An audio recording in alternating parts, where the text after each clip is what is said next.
রাজভবনের সামনে ধর্নায় বসেছেন শুভেন্দু। ধর্নায় বসেছে হাইকোর্টের দ্বারস্থ বিরোধী দলনেতা এবং 13ই জুন পুলিশের কাছে আবেদন করেন শুভেন্দুর আবেদন খারিজ করে দেয় পুলিশ। শুভেন্দু অধিকারীকে ধর্নার বিকল্প জায়গা জানাতে বলল হাইকোর্ট। রাজভবনের সামনে শাসক দলের কিভাবে ধর্না, প্রশ্ন শুভেন্দুর এবং রাজ্যকে হলফনামা দেওয়ার নির্দেশ বিচারপতির। 21শে জুন ধর্না মামলার পরবর্তী শুনানি।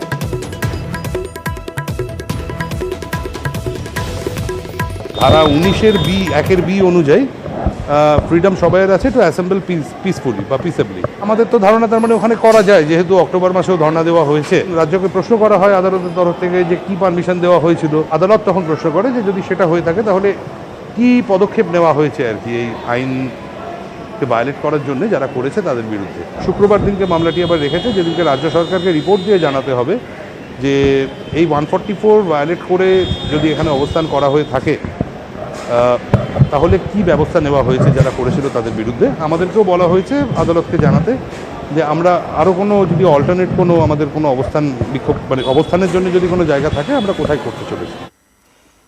ধর্নার আবেদনে শুরু ইতিমধ্যেই রাজনৈতিক চর্চা।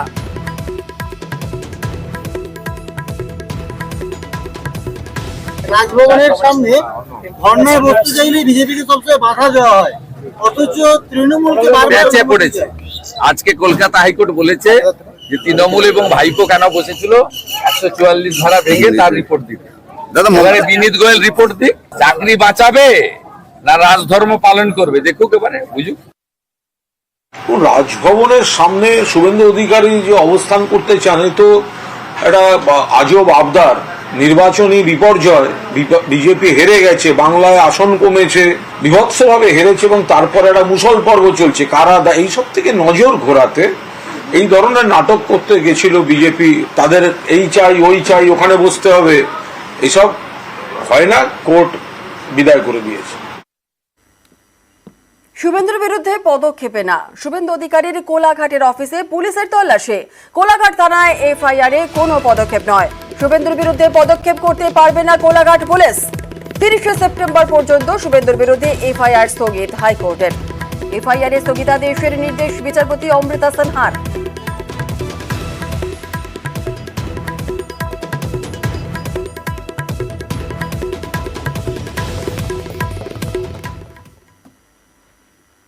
চেয়ারম্যানের বিরুদ্ধে ধর্নায় কাউন্সিলর, তৃণমূল পুর প্রধানের বিরুদ্ধে ধর্নায় তৃণমূলে। দুর্নীতি প্রতিবাদে ধর্নায় 3 কাউন্সিলর। গয়েশপুর পুরসভার ঘটনায় চাঞ্চল্য, তবে গুরুত্ব দিতে নারাজ গয়েশপুরের পুর প্রধান। এই পৌরসভায় এত পরিমাণে চেয়ারম্যান দুর্নীতি করছে বিভিন্নভাবে, ফলস বিল থেকে শুরু করে ইদানিং লাস্ট দুদিন যে ঘটনা ঘটেছে সেটা হচ্ছে 14 তারিখে আপনারা দেখতে পাচ্ছেন 14 তারিখের একটা টেন্ডার উনি ডেকেছে যেখানে এমসিসি লাগু চলছে। 1,18,000 টাকার একটা কোটেশন করেছে, যেখানে এইভাবে হয় না। 1 লাখ টাকার উপরে টেন্ডার থাকলে সেটা অকশন হবে এবং তিনি অকশন না করে মাটি মাফিয়াদের আজকে ওই জায়গা থেকে 500 গাড়ির উপরে মাটি তিনি বের করেছেন। আমরা যতদিন পর্যন্ত আমাদের রাজ্য সভাপতি আমাদের সাথে কথা না বলবে এবং এই যে ঝামেলার এই বিহিত না হবে ততদিন পর্যন্ত, এবং চেয়ারম্যানের পদ থেকে আমরা দাবি করছি আমরা ততদিন কন্টিনিউ চালাবই। আমরা তো নিয়ম বহির্ভূত কোনো কাজ করিনি। আমার সামনে এক্সিকিউটিভ অফিসার আছে, আমাদের বড়বাবু আছেন, ফিনান্সিয়াল অফিসার আছেন। আমরা তো নিয়ম বহির্ভূত কাজ করলে তো অটোমেটিক্যালি ওনাদের বলতে হবে না, অটোমেটিক্যালি নির্বাচন কমিশন আমাদের হাতে কড়া পড়িয়ে নিয়ে যাবে। কিন্তু যাই হোক, যাই করুক কিচ্ছু যায় আসে। তো এদের একটা প্রাধান্য দরকার পরিষ্কার ভাবে, এবং ওই প্রাধান্যটা আমি কখনো দুর্নীতির মধ্যে আমি করতে দেব। বিতর্কের মাঝে ইউজিসি নেট বাতিল। 18 জুন হয়ে যাওয়া ইউজিসি নেট বাতিল করলো শিক্ষা মন্ত্রক। এনটিএ এই পরীক্ষা নিয়েছিল, কিন্তু 19 জুন মন্ত্রকের কাছে তথ্য আসে ওএমআরশিটে করা পরীক্ষায় গরমিল হয়েছে। আর এরপরই সিবিআই এর হাতে তদন্তের ভার তুলে খারিজ করা হলো ইউজিসি নেট। আগামী দিনে পরীক্ষার সূচি ঘোষণা করা হবে বলেও জানানো হয়েছে।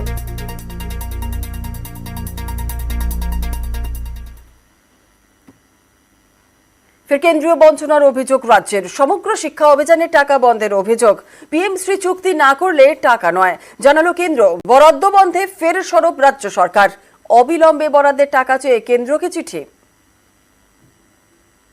যে প্রকল্পের জন্য যে নাম পিএমসি, সেখানে 60% টাকা কেন্দ্র সরকার দিচ্ছে, 40% টাকা রাজ্য সরকার দিচ্ছে। তাহলে খুব যুক্তিসঙ্গতভাবে এটার অন্য কোনো শ্রী নাম হওয়া উচিত, বা পিএমসি সিএমসি নাম হওয়া উচিত। সেখানে রাজ্য সরকার সই করেনি বলে বাচ্চাদের মিড ডে মিলে পেটে লাথি মারতে চাইছে। এত বড় নিষ্ঠুর, অমানবিক, বর্বরচিত ঘটনা যুক্তরাষ্ট্রীয় সঙ্ঘীয় ধাঁচায় স্বাধীনতার পর এই ধরনের বৈমাত্র সুলভ আচরণ বারবার ভোটে হেরে যাওয়ার পরেও আশা করা হচ্ছে যে 4 তারিখের পর, 4 জুনের পর আবার গণতন্ত্রের পথে ভারতবর্ষ ফিরে আসবে। এই ধরনের পদক্ষেপ তার একটা অন্তরায়। তৃণমূল কংগ্রেস সরাসরি সাংবিধানিক ব্যবস্থাকে উল্লঙ্ঘন করছে। তারা ইউজিসির নির্দেশাবলী মানছে না। তৃণমূল কংগ্রেসের স্বেচ্ছাচারিতার কারণে আজকে ইউনিভার্সিটির বহু উপাচার্যকে হাইকোর্টের নির্দেশে পদত্যাগ করতে হয়েছে। সুতরাং রাজ্য যদি কেন্দ্রের সঙ্গে সহযোগিতা চায়, রাজ্য যদি নির্দিষ্ট ডিসিপ্লিনের মধ্যে থাকতে চায়, রাজ্য যদি সংঘর্ষের পরিবর্তে সমন্বয়ের রাস্তা বাঁচে, তাহলে পশ্চিমবঙ্গের ছাত্রছাত্রীরা উপকৃত হবে। একটি পোর্টালেই সব কলেজে আবেদন। কলেজে ভর্তির জন্য রাজ্যের নতুন পোর্টালে করতে হবে আবেদন। কেন্দ্রীয়ভাবে অনলাইনে ভর্তি প্রক্রিয়া রাজ্যের। পোর্টালের উদ্বোধন করলেন শিক্ষামন্ত্রী ব্রাত্য বসু। গত বছর পর্যন্ত প্রত্যেকটা কলেজে পৃথক পৃথক ভাবে অনলাইন আবেদনের মাধ্যমে ছাত্রছাত্রীরা ভর্তি হতেন। অস্বচ্ছতার অভিযোগ আছে, একাধিক জায়গায় ভর্তি হয়ে ছাত্রদের বেশি, অভিভাবকদের বেশি টাকা খরচ হচ্ছিল।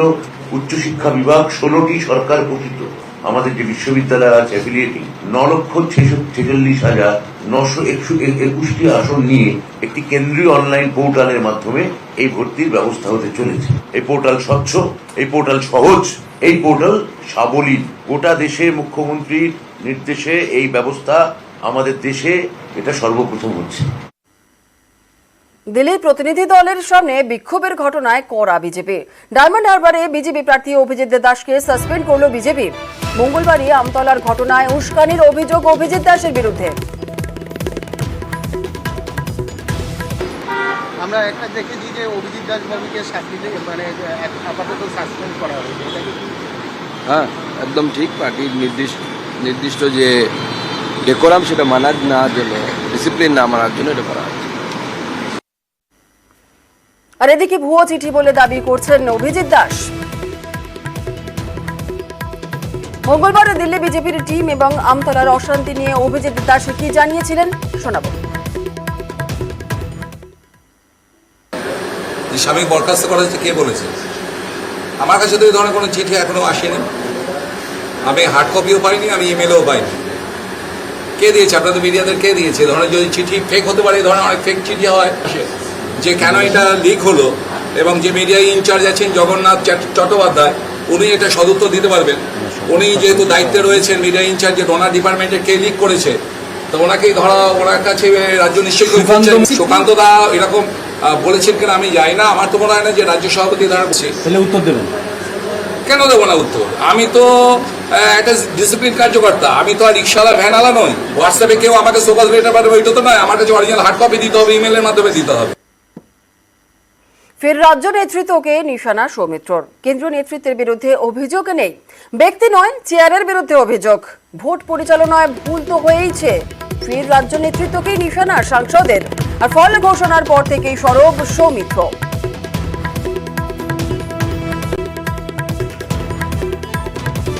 আমি কোন চেয়ারের বিরুদ্ধে বলা আর তার সঙ্গে বিজেপি ছাড়া, এটা তো আকাশে মিথ্যাবাদ। কেন্দ্রীয় বিজেপির প্রতি আমার কোনো অভিমান হয়নি।